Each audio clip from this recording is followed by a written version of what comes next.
Escuchamos a Morten Beck y nos metemos de lleno en la segunda entrevista. Estábamos escuchando Midnight Soul, que ahora vamos a ver qué significará todo esto. Pero para adentrarnos de lleno, vamos a estar hablando con Morten Beck. Raúl, ¿esta entrevista por dónde va? ¿Por Google Meet? Estoy re mareado, ¿lo llamás vos? ¿Cómo es esto? No, ahora lo llamo, está esperando. Vamos a hacer una llamada solo audio de WhatsApp. Y es un perdón que me meta en la presentación, es un productor de música de series y de cine de Holanda. Así que por eso tuvimos esta introducción. Vamos a ver qué nos dice, si te parece.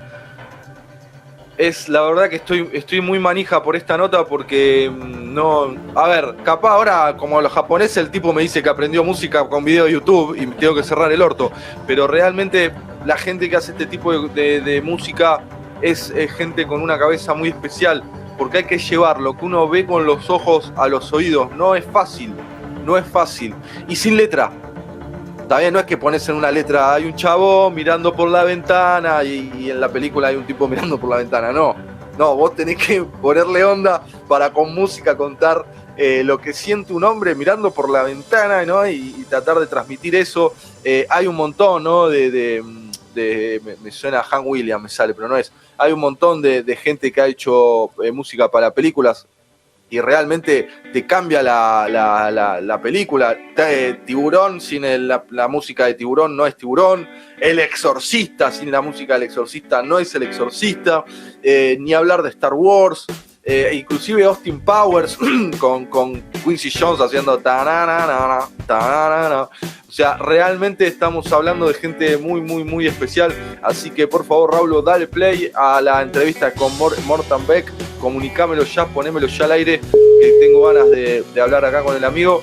Esta es la segunda entrevista del día de hoy y última, así que pásenla bien, disfrútenla, préndanse que más les gusta. Morten Beck, good afternoon. Hello, Morten. Hi, hello. Morten, welcome to Careta Radio. Hello. Thank you very much for having me in your show. Good afternoon. Wow, bueno, thanks Morten to be with us. We really like your music, so we are going to start with the interview, okay? Thank you. Yes, of course. Okay, I'm going to make a little translation after every answer. So we want to know your full name, where are you from? And yesterday was your birthday. Yes, okay. Yes, indeed. Yeah. Well, my name is Morten Beck, and I'm currently from the Netherlands. I lived in various parts of Europe, but now I'm living in the Netherlands, in Holland, for about 10 years already. And it was my birthday yesterday, indeed. And when I turned 60, which is the new 40, of course. Of course. No, the new 35. The new 35. We can do that. Yes. Thank you. Great. Wow, qué audio que tiene. Ya empezamos súper bien. Bueno, le pregunté el nombre completo y de dónde era. Su nombre es Morten Beck. Y dice que es de las Midlands, que vivió mucho tiempo dando vueltas por Europa, pero en este momento está hace 10 años en Holanda. Y bueno, y ayer nos dijo ya que cumplió 60 años. And Morten, which was your first memory of you listening to music? That's a good question. Let me think. Well, maybe the first was that my mother used to sing a lot. Wow. And I've still, when I was very little, maybe 3 or 4 years, I remember my mother singing. And we had a radio, like very old radio. This was in the 60s. And my brother and my sister, who were older, they were listening to, what kids were listening to in the 60s, like the Rolling Stones and the Kings and bands like that, and the Beatles. And I still remember that. And so the music that I heard was coming from the radio or my mother singing. Great. We love radio, so it's great to know that. Thank you. Yeah. Wow. Le pregunté, bueno, cuál fue su primer recuerdo escuchando música, y dice que es de su madre cantando a los 3 o 4 años más o menos, y que después aparte tenían en su casa una radio muy muy vieja a mediados de los 60, dice que es esto más o menos, y que tenía hermanos más grandes y bueno, que él escuchaba lo que los hermanos más grandes en la década del 60 escuchaban, que eran los Rolling Stones, The Kings y los Beatles. Y terrible. Preguntale qué tipo de canciones, what kind of music cantaba la mamá. Wow. And your mother, which kind of music? Let me think. I think it was yeah. I remember. Yeah, it's a long time ago, but I remember one song. It was a Dutch song, and it was about the province of Zeeland. Okay. And in this song, it's always beautiful weather in Zeeland, Okay. which is not true, but yeah. Terrible. It was a romantic Dutch song. Romantic Dutch songs, nice. Bueno, le preguntamos por la madre, qué cantaba la madre, y dice que eran canciones holandesas románticas, que por ejemplo hablaban del buen clima que había en la costa y que era mentira. No que no había no le traduzcas esta, pero la pregunta va a ser si en la música de sus películas suena las canciones de la madre. Y seguramente, ahora ya le vamos a... Más adelante. Bien, sí, un toque más adelante. Bien, Manu. Ya la tenés, ya te la anoté. Sí. Ya te la anoté. Perfecto. Bueno, and Morten, can you tell us which was your first instrument?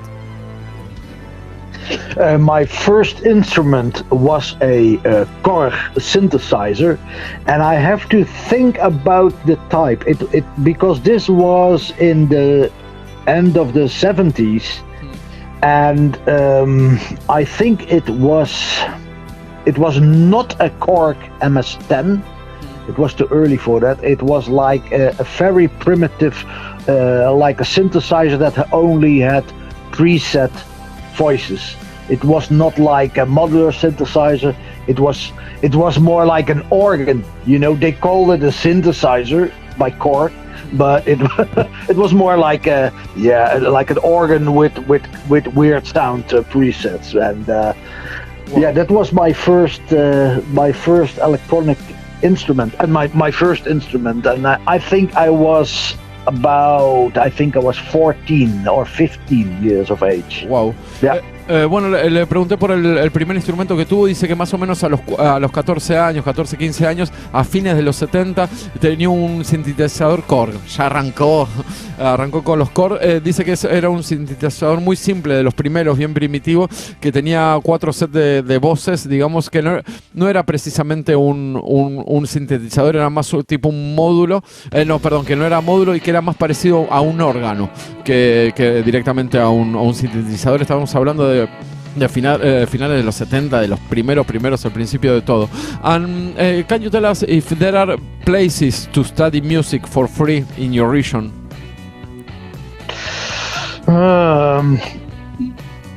That is a difficult question. Well, I think so. Yes. Yeah. I have never done that, but I don't know if that is still now in 2022 still the case. But in the 60s and 70s and the 80s, I'm sure you could go to like a music school. I think it was in the evenings, and it was free for children at least. So we have in every town there is like a music school, but I never went there. I was at home playing with my own stuff, so Wow. I never went to music school, but it exists. It's there. Yeah. Bueno, le pregunté si hay lugares para aprender música gratis en Holanda y me dijo que sí, que seguro, él está seguro que a mediados, entre los 60, 70 y hasta los 80 seguro, había como, deben ser talleres, Manu, había como en horario extraescolar por la tarde, había lugares a donde uno podía ir, los nenes más que nada, y aprender música, pero no, dice que sí, que hasta los 80 en toda la región de Holanda había, en todos los pueblos, pero ahora no sabe si siguen con eso adelante, pero sí que algo hay por ahí dando vueltas para aprender. And can you tell us why did you prefer electronic devices to make music? Yeah, well, when I was young, like I think I said before, I think I was 15 or maybe 16. I only listened to electronic music, and in that time we had Kraftwerk and we had Vangelis. Also, people like Klaus Schulze, all the old school synthesizer music. Jean-Michel Jarre, of course. They were coming up in that time. When I was 15 or 16, these guys were all in their 20s or 30s, and they were making records with synthesizer music. And that was new, of course. It was new and interesting. Nobody liked it. My parents didn't like it. My friends didn't like it. My brothers and sisters, they didn't like it.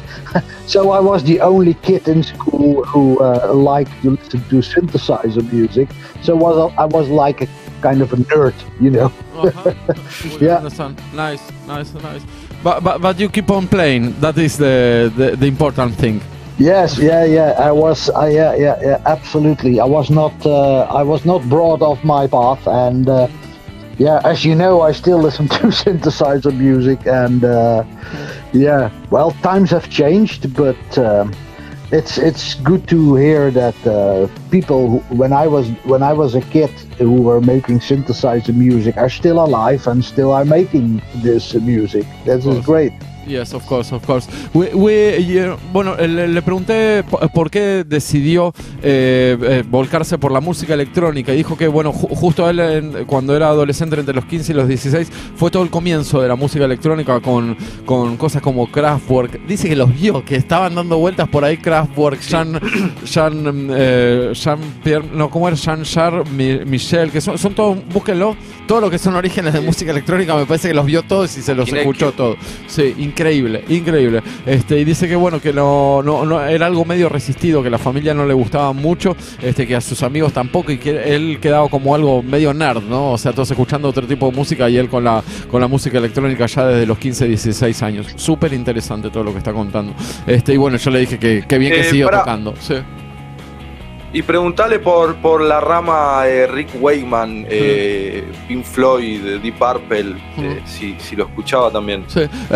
Morten, what do you think about Pink Floyd or ¿cuál era el otro, Manu? Pink Floyd. Rick Wakeman. Rick Wakeman. Yeah. Yeah, it was very interesting to hear that in the early 80s.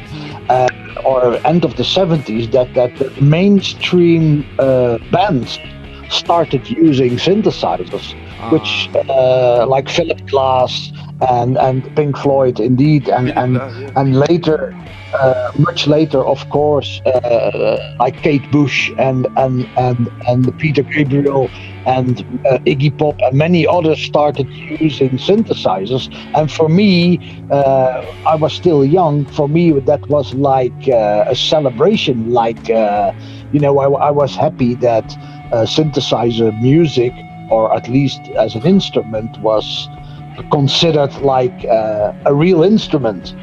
Because in the 60s and 70s, people thought of a synthesizer as a stupid gadget, like to make funny sounds for Star Wars, But then at the end of the 70s and the 80s, it became like a serious instrument.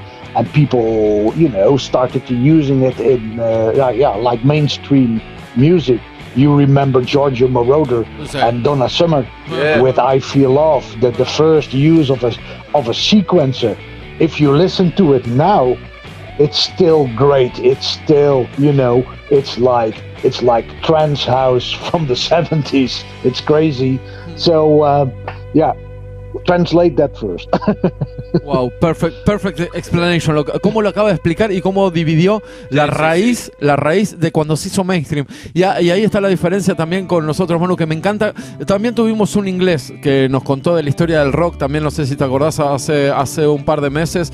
Y está buenísimo encontrarse con este tipo de gente que son los que escucharon la música que ahora es gigante, justamente lo que está diciendo Ander, en el momento y en el lugar en donde empezó. ¡Qué locura! Y cómo lo dividió automáticamente, no dejó duda. O sea, que antes, nos estaba explicando Morten que la música, digamos, con estos artefactos, con sintetizadores y con todo esto, dijo algo súper importante, que estaban considerados objetos estúpidos, o sea, como para hacer ruiditos o como para hacer, por ejemplo, los efectos de sonido de Star Wars, y que la gente no la consideraba instrumentos reales, hasta que después, a mediados de los 80, se empezó a hacer más mainstream, y que, bueno, lo empezaron a agarrar grupos como Pink Floyd, como Kate Bush, y que... Él pone el ejemplo de George Moroder con Donna Summers con el tema I Feel Good, que es súper conocido, y que dice que lo raro de ese tipo de temas y de esa música, que aparte de pasar de ser algo estúpido a algo importante y mainstream, es que suena al día de hoy y suena actual, que creo que tiene razón. Impecable la descripción que dio de todo el camino, ¿no? de la música sintetizadora. Excelente. Y aparte estamos hablando que me pongo súper contento que alguien que lo vivió todo el crecimiento. Excelente. And can you tell us how did you the way that you became part of the film scores industry? How do you get that? Yeah. When I was 25 or 24 of age, I started working in a sound studio in Holland, in the Netherlands.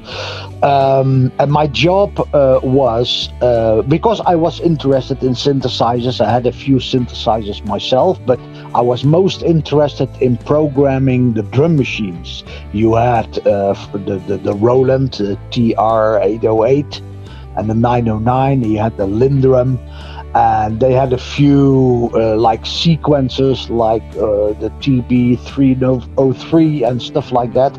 They all had, all these studios had this equipment, but they didn't really have the time or the people to program them. So they hired me when I was young to play like synthesizer parts in songs from other people, of course, and do the rhythm machine programming, the drums, and the sequences and things like that. It was all rather new, and the people who worked in these sound studios, these music recording studios, for them this was all, you know, like very new, and they were not really interested in it. And when the pop music became more electronic, they knew that they needed more people like me. Okay. And so I did a lot of tracks for a lot of people, like synthesizer tracks, drum machines, sequences, and that was in the 80s. And it was all kind of music. It was not only pop music, but were quite a lot of people who wanted like drums, and it was much cheaper to program a drum machine than to hire a drummer, because that was what you did before. And now, you know, I came in and and I did stuff with a drum computer, and it's it sounded okay or good enough, and that's how I started. But that was not your question. Your question was, how did I end up in the movie music industry? Well, this studio was called Wissel Oort. It was a very famous studio in the Netherlands then. It doesn't exist anymore, but they also did sound like mixing or mastering for movies or for cinema. And I used to sit there and watch this, and I listened to what they were doing. And on a certain day, I told the technician, I said, "Well, what you do is great, but it's so a lot of work to have like strings, like violins, you know, string music. They had a whole orchestra." Like 8 or 10 violins and violas and basses and cellos. And I told them, very pretentious, I said, well, I can do that with a synthesizer. Wow. And you only need one person instead of having to rent an orchestra. Well, they said, yeah, that's all very nice, but it's all fake. It sounds fake. I said, yeah, well, but if you have a little bit less budget, you could use a synthesizer or a sampler and make it sound the same for a fraction of the costs. So first they were a bit, they laughed at me, but a few years later came the question, okay, we need some film music, but we have a smaller budget. Why don't you make it? Because you always have a big mouth. No. Okay. you make it and surprise us, you know. And so it started that through the years in the 80s and the 90s, we were making like a lot of imitation classical music. Now film music is a bit different, but then it was like all like an orchestra, but it was all by synthesizers. And we got better at it and better. At a certain point in time, maybe the end of the 90s, you couldn't hear the difference, you know, even an expert maybe could hear the difference, but we did a lot of sampling and synthesizers to create orchestral music for, also for low budget productions. People who could not afford an orchestra could maybe afford Morten Beck then. Okay, no, but don't speak like that, because I think that everything in the music industry or composition is important. So don't say it like that. But it's really interesting. Yeah. Really interesting. Thanks for sharing that. I'm going to translate a little. Le pregunté, le pregunté cómo se había metido en la industria de la música, y dijo que él más o menos, bueno, ya venía desde el secundario jugando con estos chiches electrónicos como programadores y sequencers, y entre los 24 y los 25 años, en los 80, empezó a trabajar en un estudio bastante famoso, en un estudio de grabación de Holanda, en donde él comenzó programando baterías. ¿Qué moño programar baterías en los 80? Debe ser, Manu, esto debe ser horas y horas. Y justamente, bueno, sí, no, insoportable. ¿Cómo se llama? Y bueno, que este estudio tenía un montón de trabajo, y justamente programar baterías llevaba un montón de tiempo y trabajo, y lo tenían a él programando baterías y haciendo esto. Y él, bueno, eso es lo que hacía él al comienzo. Y después dijo cómo entró en la industria. Fue justamente porque este estudio, que era muy conocido en Holanda, que ya cerró, empezaron a hacer mixing, mezcla y masterización de sonido de audio para películas. Y ahí fue cuando él empezó a investigar y a ver cómo se producía la música de películas.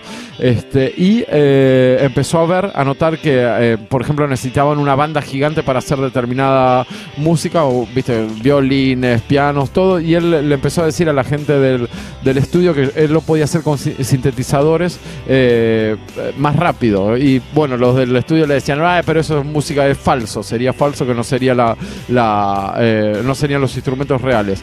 Y él, muy inteligente, you are very clever, Morten, you are very clever, a clever person, business, a clever person. Más barato. Más barato, exactamente, exactamente, sí.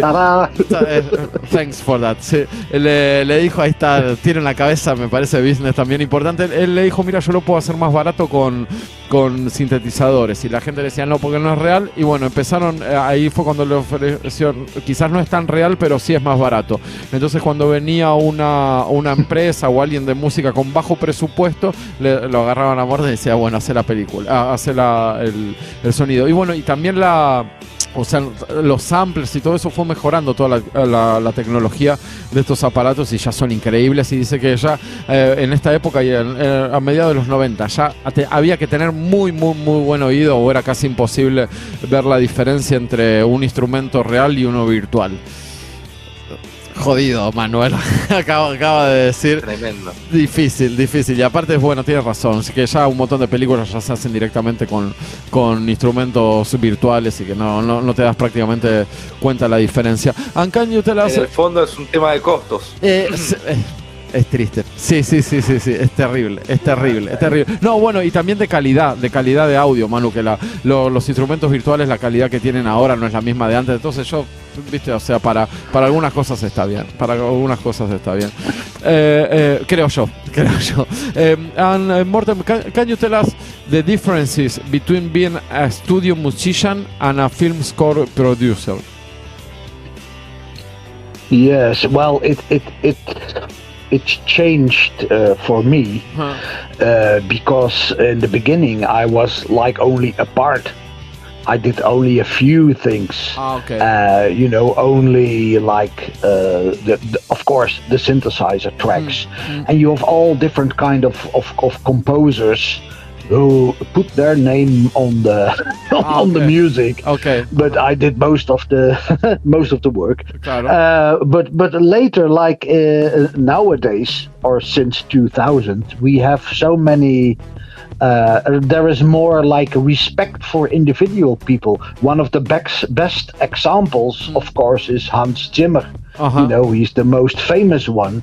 But if you look at him, he has it's a beautiful studio, but he has a small studio. He works there only on his own, or maybe with 2 people, and you can do everything. Nowadays, you can do everything in your back room, in your bathroom.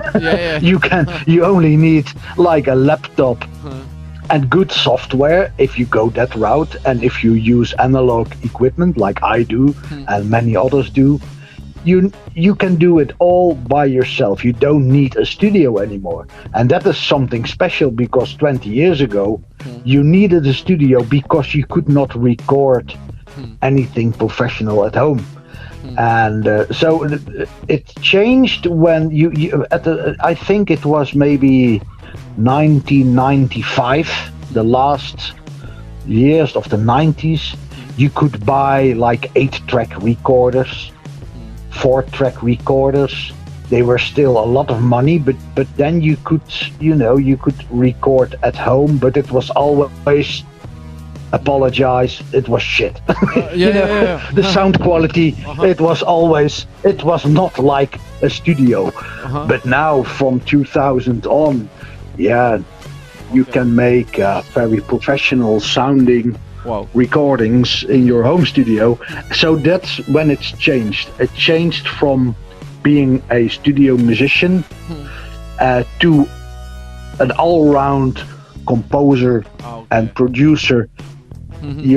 You're one person, you're a one-man band now. Wow. Yes. Acá no están.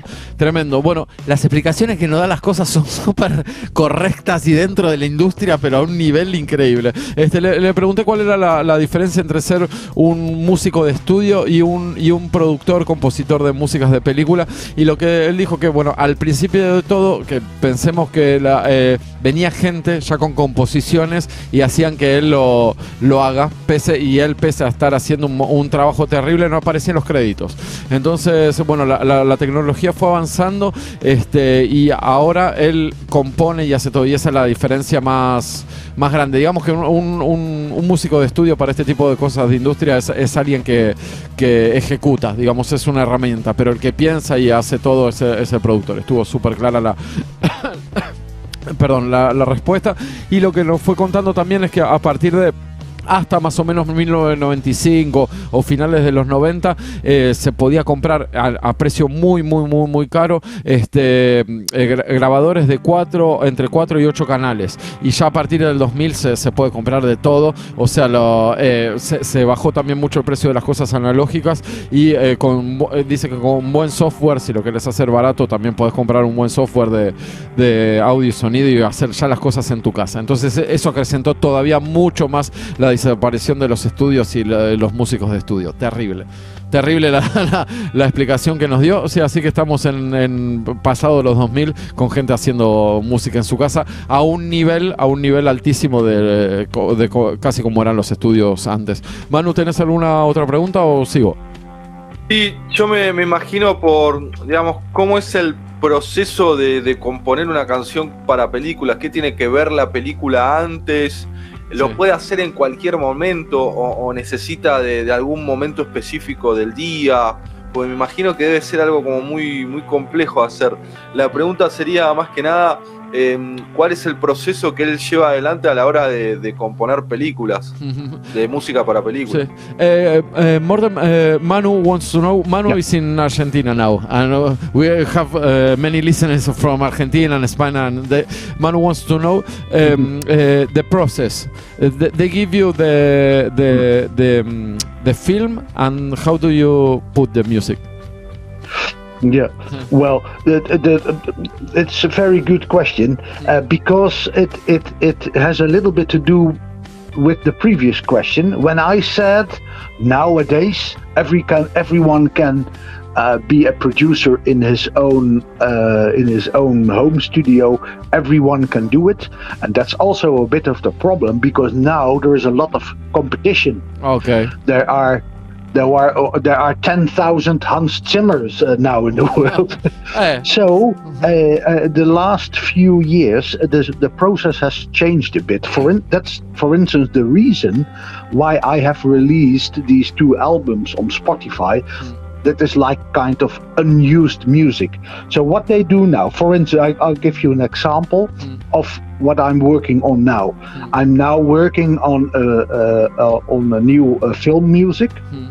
And the producer, they invite me, and they tell me, okay, we want like 3 or 4 tracks of music. One is a main theme, like theme music, and we want atmospheric music, like dark and creepy and exciting music, blah blah blah. We have like 20 scenes, and then they say, we can give you like a trailer, okay. A small part of the music, and they invite me to make something. They pay a little bit for that, for the trouble, but in fact what they do is they want me to make some music, but they also ask other people to do the same. Like it's like a competition. They do that now. So it could well be that like for Midnight Soul, the number you just played, that is a Swedish TV series. Okay. They asked me to make like a piece of music. They paid me for it, but they never used it. They used someone else's music. Wow. So they you know, so like they give you, okay, but let's say you are selected. They say, okay, Morten, great, you can make, we like what you did. Now you can make all the music for the whole movie. What they do is they will not give me the whole movie, but they will give me all the scenes that need music, and they give me the script, because what I need to know is what is the atmosphere. Okay. What is this a romantic scene, and what has just happened, or is it is it something creepy, or is it something funny, or you know, what is the, I have to, so I get like all the images. Most of these are MP4 simple low quality films, and I get the script, and so what I do is when I start, I have an idea. Most of the time I want to be inspired by the script and the sounds that I'm always looking for sounds and synthesizers or samplers or everything I have, and so I get inspired to make something, but then I have to stop. And then I have to get in touch with the director and invite him over and say, listen, I've made something. Is this what you want? You know, does this, you know, do you think this is okay? Because you have to be very careful. If you record everything and you spend like 100 hours on making a track, and then the director said, yeah, I don't like it, you know, they just wipe it off the table and you can start over again. So that I'm not doing that anymore. I lay a basis of a few tracks. I call the director and I say, come listen to this. Is this what you want? And so it's I like to work very closely with most of the time it's a director, the director of the movie, who knows the feeling in the script and the atmosphere, and together it's better to work together. One problem is that the director is not a musician. Sometimes they have different ideas, but they have, if they don't like it, you know, you can start again. So better you better cooperate with the director. So well, if that's all going okay, it's the way I work. So it's movie scenes, it's the script, and I need the director to approve of what I'm doing. Wow. Yeah. It's a really hard work, hard industry, really hard industry. Wow. Yeah, and there's competition. Yeah. Really competition. Bueno, le pregunté, terrible lo que nos acaba de contar. Sí, yo ni lo traduciría porque es un... las dos cosas más importantes, le preguntamos cómo era el sistema que usaba él para trabajar, y dijo, lo que más me sorprendió a mí, por lo menos, es que lo que hacen ahora las compañías de cine es que le dan por ejemplo, un par de escenas a una persona, le dice, a ver, hace la música, y no se la da a una sola persona, se la da a 4 o 5, o más, dice, porque justamente por esto que hablaba antes en la otra respuesta, que dijo que hay un montón de gente ahora haciendo música en la casa, dice que hay como 10.000 Hans Zimmer, hay gente produciendo música para cine por todos lados. Entonces lo que hacen ahora las compañías de cine, le dicen, a ver, hacete un par de músicas para esta parte de la película, y no se la dan, te pagan un poquito, pero no te pagan el total, porque escogen entre varios a los que le pasaron el proyecto, escogen a uno. Va, boludo, qué crueldad, terrible.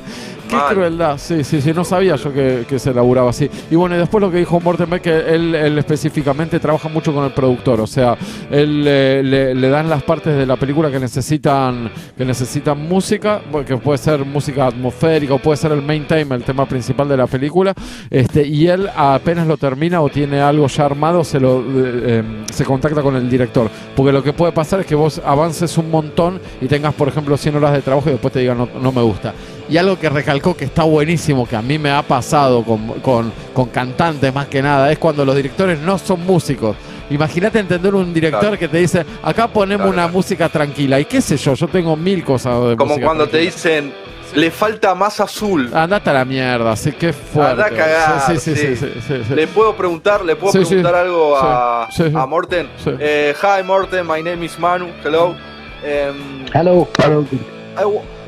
I want to know, at the time you compose music, you can make it everywhere, anytime, or you need stay in your home with a glass of wine?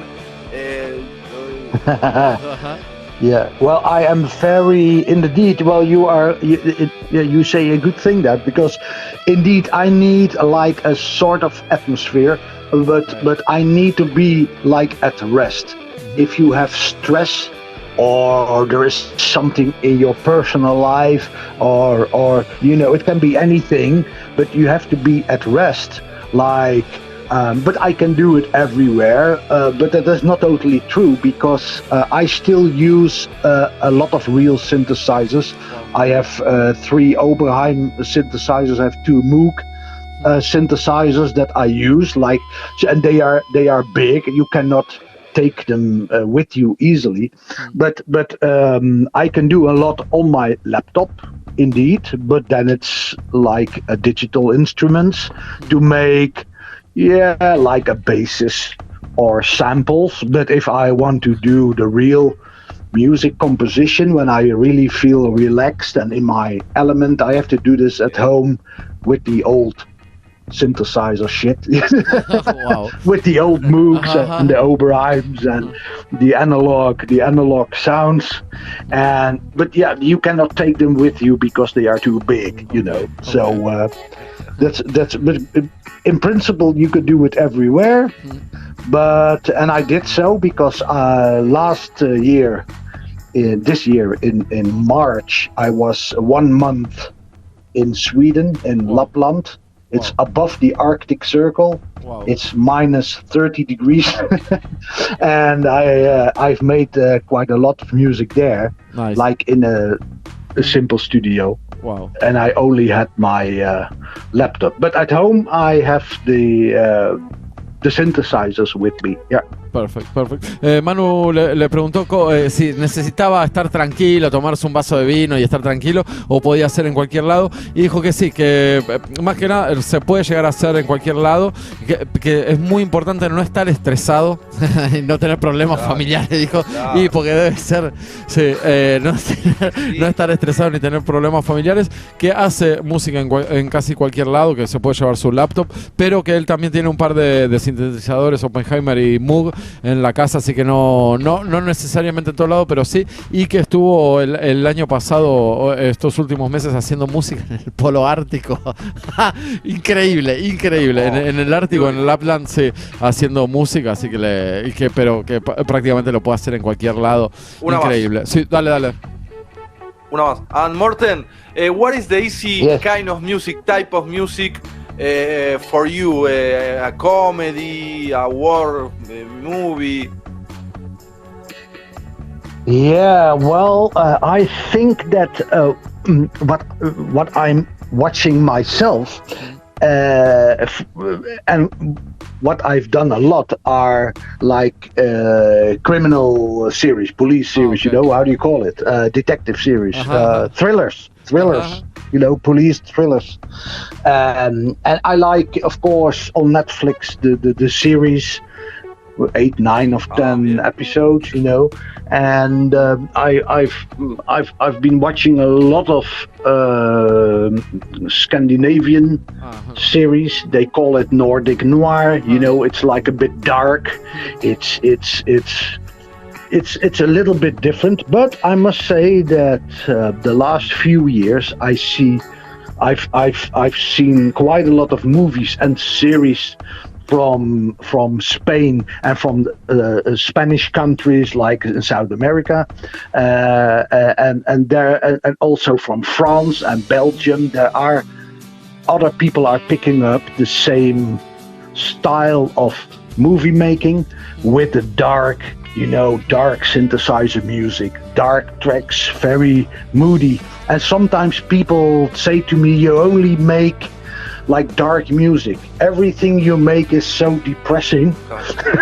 And I say, well, that's not me. That is what the people want, you know. Wow. And sometimes I sit together with a director and behind the synthesizer, or we listen to sounds, to soundscapes.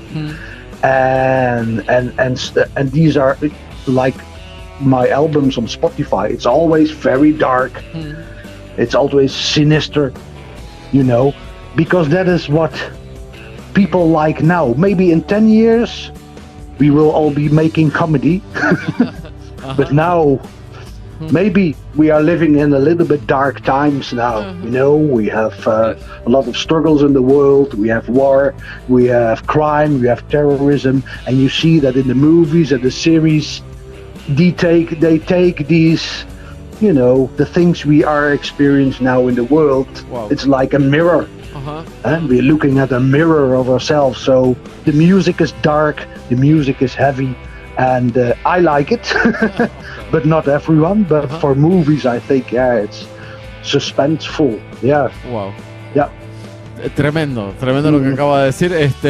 Bueno, le preguntamos por qué, cuál es la música en donde él se ve que se desenvuelve mejor, ¿no? Le preguntamos y dice que son más que nada series criminales, series policiales, y de miedo, y que él estuvo viendo también muchas películas y cine escandinavo, y dice que también ahora hay muchas productoras latinas de España y de América Latina que también están empezando a hacer cosas muchísimo más oscuras, cine más oscuro con música más oscura, y bueno, que eso es lo que le gusta. Y aparte que también se da esto porque la gente lo pide, porque bueno, el mundo no está, lo sabemos todo eso, Manu, que el mundo no está atravesando un buen momento y bueno, y pide que también todo el arte siempre es el reflejo de lo que le pasa a la gente. Decime. Una más. Morten, thank you for your time, really. I have a lot of questions. This is the last time. If you had to choose the movie, the Maradona movie of the music, what would you choose? The best movie with the music? como el orto la No, pero no, bueno. Yeah, I think my number one personally, but hey, I'm an old boomer, but I think it would be Blade Runner. Blade Runner, okay. But Perfect. Blade Runner That's 1, okay. but also the last one, the number 2, by the music by the first one by Vangelis, you know, and the second one by Hans Zimmer. Sure. It's great. It's not only Hans Zimmer, it's Hans Zimmer and Benjamin Wallfisch. He is a very good synthesizer programmer, but both these movies, I think, for me, have been an inspiration, because I think Blade Runner 1 is, I think it's from 1983 or 1985, a long time ago. You know, I was still young, so it is, for me, it has been very influential. Can I tell you something about the music from Blade Runner 1? Yes, of course. Yes. I was in a studio in London, in a sound studio from Pinewood Studios, a big film studio. And I was in the sound studio, and they had been working on the music for Blade Runner. Wow. So I told them, I said, well, I like the music. And they said, yeah, don't talk about it. The Vangelis guy, he drives us crazy. Wow. He is always drunk. He never delivers. Always problems. He's a bum. He's a cheater. And so you know what they did? The music from Blade Runner does not really exist. They used music that Vangelis made for other movies. Because Vangelis never delivered. He got paid, but he was in that time, Vangelis, he was feeling bad, he was sick, he was drunk, he was addicted. They couldn't work with him. So everything he made for Blade Runner, it was not for Blade Runner, it was, I believe, for Chariots of Fire. Wow. So they used music from other films, unused, and there's only one track that Vangelis made for Blade Runner, and that is the one we all know. That is the openings music. But it's beautiful. You know, Vangelis, he's no longer with us, but he was a crazy guy. He was addicted to all kinds of drugs. He was an alcoholic. He liked at parties. He liked to eat, and he liked, and he was a brilliant synthesizer musician. Wow. And he will be dearly missed. But I think that Hans Zimmer did a very good job for Blade Runner 2049. You know, the second one. Yeah. I think it's brilliant. It's exactly the right atmosphere. I went to the movies and I was really, really impressed with the second movie. So, a very long story, but No, it's nice. crazy Vangelis. No, excellent. And we miss him. Of course. I think that we miss the atmosphere of the 70s. You know, people miss that because everything is the music evolve, but the 70s are the 70s. Yeah. They are unique. I only would use one digital instrument. Oh, wow. Normally, you know, film music composers, they use like Cubase. I use Cubase, and they use a lot of VSTs, a lot of digital instruments. I only use one digital instrument, and for the rest, I use like the real analog synthesizers. Of course. You know, I have a Moog Model 15. It's a modular system. The sound, and I have the Oberheim OBX12. Wow, the sounds that come out of that, it's 12 oscillators. It's very, very impressive sound, and you cannot get it from a digital machine. It's these old synthesizers, you know, and it's that's what I like. So no, but sorry, Morten. I think that instruments have soul, and the computer doesn't have soul. That is for me. For me, I don't know what you think. Yeah. Yeah. Okay. You did the analog oscillators. They are not perfect. So, that is the thing. The electronics are not perfect. It's no chips, no microchips. It's transistors. It's old technology. It is hum. There is noise. they are always out of tune. If you have 12 oscillators all out of tune, you get a very special sound. It's difficult to get with the digital technique. Exacto.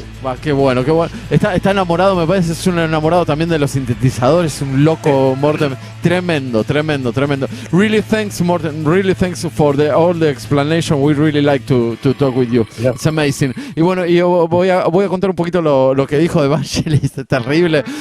Bueno, le preguntó a Manu cuál es su película favorita y dijo que era Blade Runner, y nos explicó que tuvo la suerte de estar en Pinewood Studios, que es un estudio de Londres que hace películas, justamente cuando estaban haciendo Blade Runner, y ya todos le comentaban la gente que estaba trabajando en Pinewood en el estudio, que Vangelis estaba completamente loco, que era drogadicto, que estaba todo el tiempo alcoholizado, y lo que dijo también Morten es que no hacía entregas, no entregaba música, que él estaba completamente borracho todo el tiempo, y que para Blade Runner original solamente hubo un track, que es el track más conocido, el de la apertura, y que todo el resto fue como relleno, y fueron cortes de cosas que había hecho para otras películas. Tremendo. Hasta terminamos con un dato de color.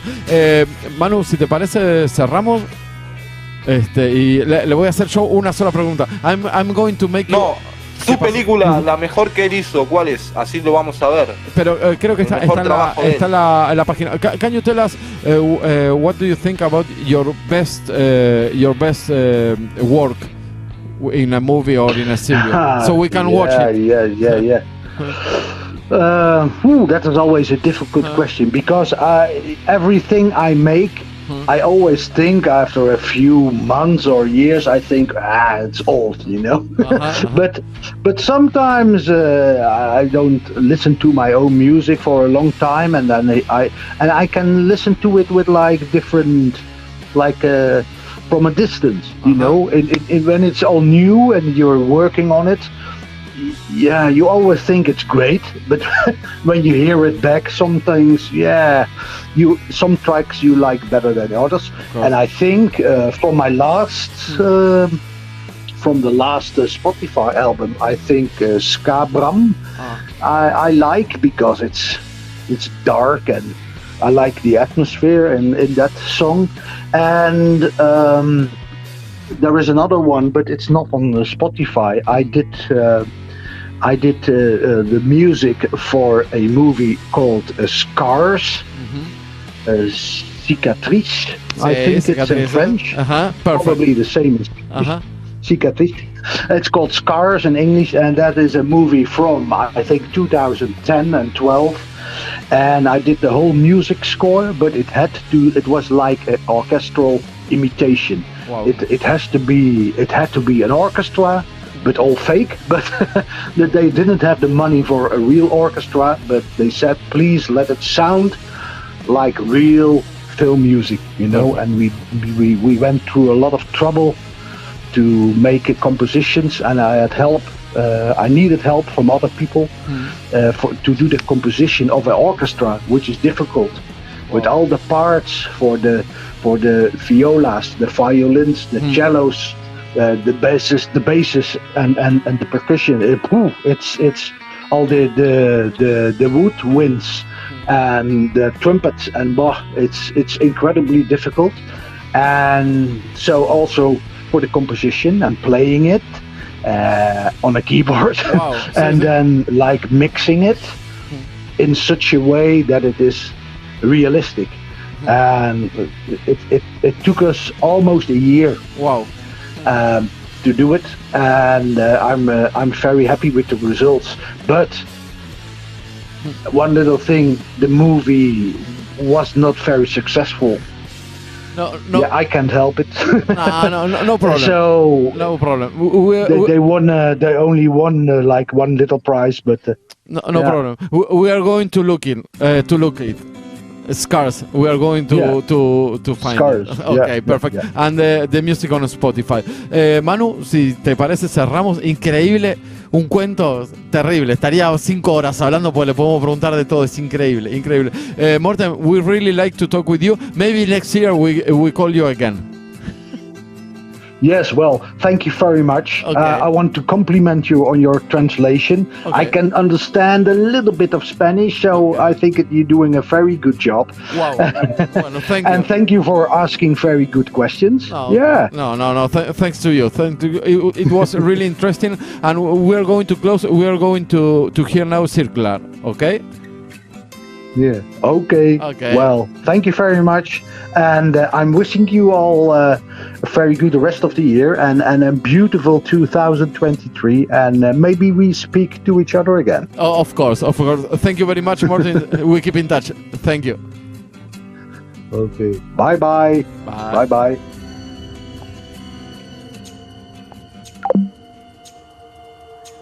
Hello. Who is this?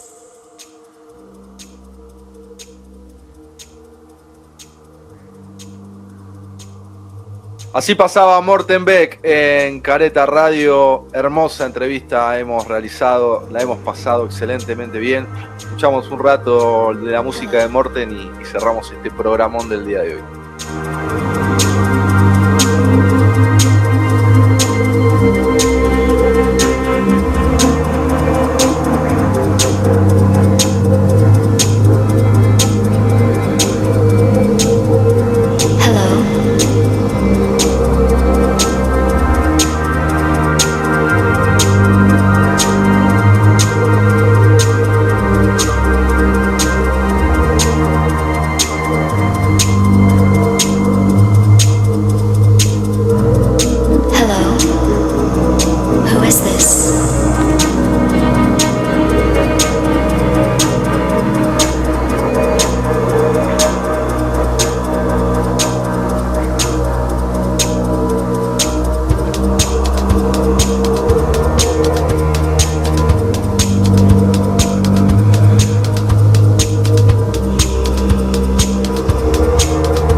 Who is this? Oh my God, it's you.